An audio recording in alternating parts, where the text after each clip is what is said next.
Est-ce qu'on n'aurait pas la formule gagnante pour le Real Madrid? Enfin, j'ai envie de dire, salut tout le monde, c'est TMF, et évidemment, si on est sérieux 2 minutes, c'est pas avec un seul petit match qu'on va réussir à résoudre tous les problèmes d'un club, mais en attendant, ça me fait un beau prétexte pour vous parler du dernier match du Real Madrid, et surtout, ça me permet également de m'interroger sur les leçons et les réflexions que ça peut amener, parce que si ce match ne donne pas incontestablement des réponses, d'autant plus qu'il faut voir l'avenir avec la blessure de Trent, par exemple, qui n'était pas forcément souhaitable, inutile de vous le dire, ça permet quand même de se dire, ok, est-ce qu'on n'a pas des points de vigilance à avoir ici? Est-ce que Xabi Alonso aurait pas obtenu avec ce match déjà quelques bons petits éléments pour construire la suite? Donc dans cette vidéo, on va revenir sur le match, on va se projeter sur les leçons et on fera avant toute chose un petit point de contexte parce que là, je vais pas dire les choses autrement, il fallait que le Real Madrid gagne, il n'y avait pas trop le choix. Installez-vous confortablement et bienvenue pour cette nouvelle vidéo Talk My Football.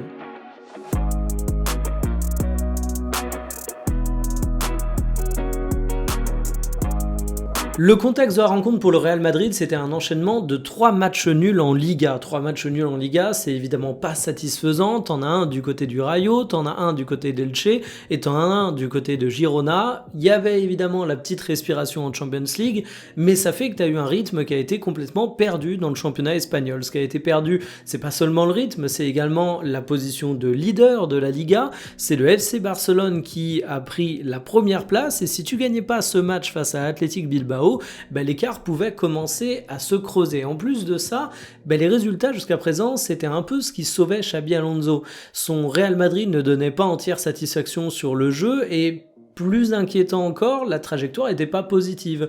Limite, tu avais l'impression d'y voir plus clair dans le projet au tout début quand Xabi Alonso est arrivé qu'aujourd'hui. Il faut ajouter à ça le fait que tu as quelques polémiques avec des joueurs d'ici et là dans la presse. On a des échos comme quoi Xabi Alonso n'est pas forcément soutenu par tout le monde. Et puis, il y a enfin le dossier de la prolongation de Vinicius Junior qui fait que c'est très tendu du côté de Madrid et que tout ça fait qu'il y a beaucoup de moins de choses qui peuvent être passé à Xabi Alonso. Déjà que le Real Madrid est un club extrêmement exigeant en temps normal, ici c'est exacerbé et le statut de légende que Xabi Alonso a ne le préserve pas de ça. On peut le dire poliment. Heureusement pour lui, face à l'Athletic Bilbao, le Real Madrid a fait un très bon match, une victoire 3-0 et surtout un match face à un concurrent qui était quand même sérieux en Liga et face auquel tu as enfin montré de la cohérence. Non seulement ça a été un match réussi, mais même si tu as eu des individualités qui ont brillé, c'est pas seulement le fait de coups et d'exploits de certains joueurs. Voici les compositions qui étaient alignées et évidemment on va retenir Mbappé parce que ça a été lui en véritable patron. Le premier but est sublime, il est bien lancé en profondeur, il fait tout ensuite seul en mystifiant 2 joueurs. Mbappé, toujours lui est passeur pour le second but, celui de Camavinga sur un super centre de Trent Alexander-Arnold et pour le dernier but, t'as une frappe lointaine de Kylian Mbappé. Mais au-delà de ce match exceptionnel du français, t'as eu d'autres choses que j'ai trouvé particulièrement intéressantes. Par exemple, Vinicius Junior. Alors, on peut voir le verre à moitié plein ou à moitié vide. Moi, je choisis de le voir à moitié plein. Certains vont retenir le fait qu'au cours de cette rencontre, il a une finition qui aurait pu être améliorée. Il a une grosse occasion peu de temps avant le premier but de mémoire, par exemple. Mais moi, ce que j'ai apprécié dans le match de Vinicius Junior, c'est qu'il a fait un vrai match d'ailier et c'est peut-être ce que j'attends de lui du côté du Real Madrid. Alors, paradoxalement, pas ailier dans le sens où on joue avec un 4-3-3 avec les 2 joueurs du côté ils bouffent la ligne, mais dans le sens où pour moi Vinicius Junior, plus qu'un joueur de stats, c'est un joueur de mouvement, de déséquilibre, d'animation, et sa place dans l'animation, je trouve qu'il l'a trouvé au cours de cette rencontre. Il a bien réussi à combiner avec Kylian Mbappé, il a réussi parfois à faire des différences, et finalement la finition, déjà c'est pas forcément la qualité première, le rôle premier de Vinicius Junior dans une équipe où il y a Kylian Mbappé, et puis ensuite je me dis que ça peut revenir. Je suis plutôt content de le voir relativement efficace dans le jeu et pour moi ça répond également à un dispositif tactique où chacun a trouvé sa place. Bellingham a su être un peu le joueur qui faisait le lien entre l'attaque et le milieu de terrain et j'adore Bellingham dans ce rôle. En fait c'est un joueur qui est capable de tout faire, je ne cesserai de le dire à chaque fois que je décris le profil de ce mec. Je rappelle qu'il a débuté en Championship, dans un rôle où il se prenait des coups à gogo. Bellingham, tu peux aussi bien le mettre au milieu de terrain dans un double pivot, qu'au milieu de terrain en tant que relayeur, qu'au milieu de terrain en tant qu'offensif, qu'avec un pur rôle d'attaquant, soit sur le côté, soit plus axial. On l'a vu quand le Real Madrid n'avait aucun numéro 9. Bref, c'est un joueur qui est capable de tout faire, il faut juste lui donner l'espace pour ça, et il l'avait au cours de la rencontre. Et au cours de cette rencontre, je retiens également un milieu solide, on y reviendra, je retiens une charnière solide, on y reviendra, et si on regarde les statistiques de la rencontre, on peut quand même dire que le Real Madrid a profité d'un réalisme pour nuancer un peu les choses. Tu as eu un grand Thibaut Courtois, un grand Kylian Mbappé, et ça sert parce que tu sors avec un 0,3 alors que c'est 0,84 expected goals à 2,21. D'ailleurs, le troisième but de Kylian Mbappé, vous le voyez à droite, il est ridicule en termes de but attendu. Mais finalement, ce réalisme, il ne doit pas empêcher le fait qu'on a vu de bonnes choses au cours de cette rencontre. Si on regarde la position moyenne des joueurs, vous comprenez pourquoi je nuançais les choses quand je parlais du rôle entre gros guillemets d'ailier de Vinicius Junior, parce qu'en réalité tu jouais avec deux pointes, Mbappé le plus avancé, Vinicius à côté, ils sont respectivement 10 et 7. Le côté droit était théoriquement occupé par Valverde, mais il était finalement moins haut que Trent, et en fait je trouve que le volume de Valverde a parfaitement compensé le fait que beaucoup de joueurs penchaient à gauche.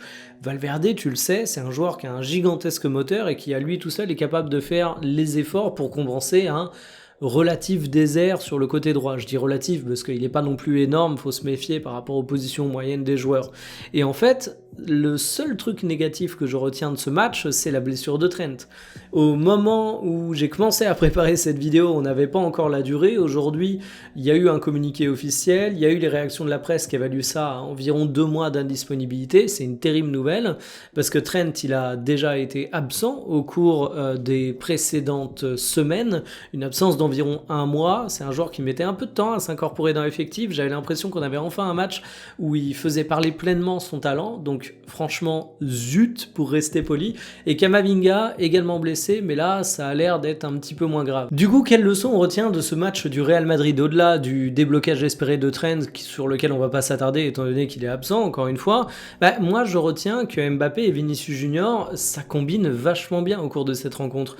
Et pour moi, une des clés de la réussite du Real Madrid, elle est là, parce que tu sais qu'une équipe qui fonctionne, c'est pas forcément une équipe qui met les meilleurs joueurs sur le terrain, et on en a un exemple avec ce Real Madrid, je vais revenir là-dessus. Mais en attendant, Kylian Mbappé, Vinicius Junior, tu sais que au moins ces deux joueurs-là, tu peux pas vraiment t'en passer. Tu as besoin de trouver une solution pour qu'il y ait une cohabitation. Et je suis pas vraiment sûr qu'un système à 3 attaquants, ce soit forcément la chose idoine pour le Real Madrid. Parce que ça sous-entend que tu dois faire la place à un troisième profil qui parfois est un petit peu plus ambitieux, qui parfois va aller gratter du ballon, et tu vas peut-être pas avoir du coup autant d'occasions qui te permettent de faire briller les combinaisons entre Kylian Mbappé et Vinicius Junior. Au cours de cette rencontre, je me dis que oui, avec un côté droit qui est un peu sacrifié, avec un joueur un peu plus travailleur et un duo Kylian Mbappé-Vinicius Junior qui est censé porter ton attaque, on l'a vu, ça fonctionne bien, les positions moyennes de l'équipe sont cohérentes, et en plus, ça te permet d'avoir un Bellingham que t'incorpores, qui est un peu ta solution à tout faire, mais ça le réussit, et t'es pas pour autant complètement à poil offensivement, parce que si t'as Carreras, si t'as Trent quand il fera son retour de blessure, ou un autre latéral offensif / piston, t'as quand même des joueurs qui vont t'apporter le surnombre offensif. Là-dessus, c'est véritablement cool. Mais pour moi, la chose qui m'a marqué au cours de cette rencontre, c'est tout simplement la constitution de ton milieu de terrain, aidé encore une fois par les efforts de Valverde. En fait, avec Bellingham, t'as ton fameux joueur à tout faire. Avec Camavinga, t'as un joueur qui est capable de se projeter et qui est relativement polyvalent. Et avec Tchouaméni, t'as ton fameux numéro 6, la tour de contrôle, le joueur qui va t'apporter un petit peu de sécurisation du côté du Real Madrid. Et j'ai trouvé que cette équipe était enfin cohérente et équilibrée. Et ce qui me tue un petit peu, c'est que ça se fait aussi au prix de l'absence d'Arda Güler. Un Arda Güler qui était absent à cause de l'enchaînement des matchs selon la communication officielle de Xabi Alonso, c'est pas forcément un choix tactique, il fera son retour dans l'équipe. Et Arda Güler, c'est un joueur que j'adore, parce que je trouve que depuis la fin du mandat de Carlo Ancelotti, la fin de la saison dernière, c'est un joueur qui n'a cessé de monter en puissance et qui a montré des excellentes choses, et qui franchement a le niveau pour être titulaire du côté du Real Madrid, en plus d'être une solution d'avenir. Le problème, c'est que la meilleure équipe, c'est pas toujours les meilleurs joueurs qui sont mis sur le terrain. Et en fait, Bah ouais, sans Arda Güler, tu peux placer Valverde ici, tu peux équilibrer ton équipe différemment. Alors, faudra voir exactement qu'est-ce qui va advenir de Valverde. Est-ce que ça va être ta solution préférentielle pour occuper le côté droit, par exemple, en l'absence de Trent? Mais moi, cette formule, je l'aime bien, et ce qui me fait un petit peu peur, c'est qu'elle demande de sacrifier Arda Güler. Mais au bout d'un moment, bah, l'équilibre de l'équipe, ça a été ce qui a été cherché non-stop par Carlo Ancelotti, ce qui a été très compliqué à trouver, pour pas dire qu'a jamais été trouvé.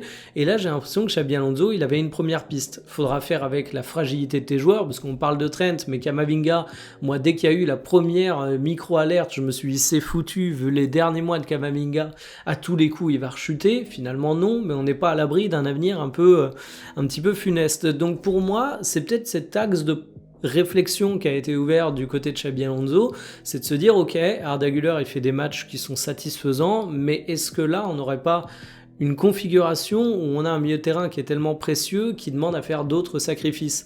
Et puis du côté de la charnière centrale, j'ai également bien aimé. Alors évidemment derrière, tu dois ta solidité à Thibaut Courtois, mais j'ai envie de dire que Thibaut Courtois soit un excellent gardien, c'est pas la news du siècle, on l'a toujours su, et on le savait même avant qu'il débarque du côté du Real Madrid. Mais en attendant, Militao, il revient de blessure, il est déjà hyper satisfaisant, et Rudiger, il me vend moins du rêve que Dean Huijsen. C'est peut-être un footballeur qui me fait moins kiffer par rapport à ses capacités techniques, mais il y a un moment, quand tu es en défense centrale, ça peut être bien d'avoir un mec qui a le profil de Rudiger, et je le dis tout en étant un petit peu contre nature en défendant ça, parce que franchement, Rudiger, c'est pas forcément le mec qui me vend le plus de rêves, mais il apporte un certain équilibre. Et je trouve en fait que ce Real Madrid a plutôt bien tourné, et je sais pas ce que la presse espagnole a dit là-dessus, parce que je me suis pas penché du côté de la presse espagnole, mais moi j'ai vraiment trouvé qu'on avait une formule aboutie, qu'on avait enfin un Real Madrid convaincant, et que si on prend collectivement la prestation qui a été fournie, c'est peut-être la meilleure prestation du Real Madrid depuis déjà pas mal de matchs, pour pas dire que c'est un match référence, ce serait peut-être poussé un petit peu, mais moi, Bilbao, je me dis que c'est pas non plus une équipe qui a sous-estimé, donc franchement, même si tu as des conditions favorables, par exemple le fait que tu as parfois eu de l'espace à exploiter, c'est pour ça que les ballons de Trent ont pu être aussi intéressants à certains moments, j'y vois des signes positifs. Donc voilà, c'était ma petite réflexion sur le Real Madrid, j'espère que ça vous aura plu, n'hésitez pas à me dire ce que vous en avez pensé de ce match en commentaire, moi je vous dis à demain pour une prochaine, salut.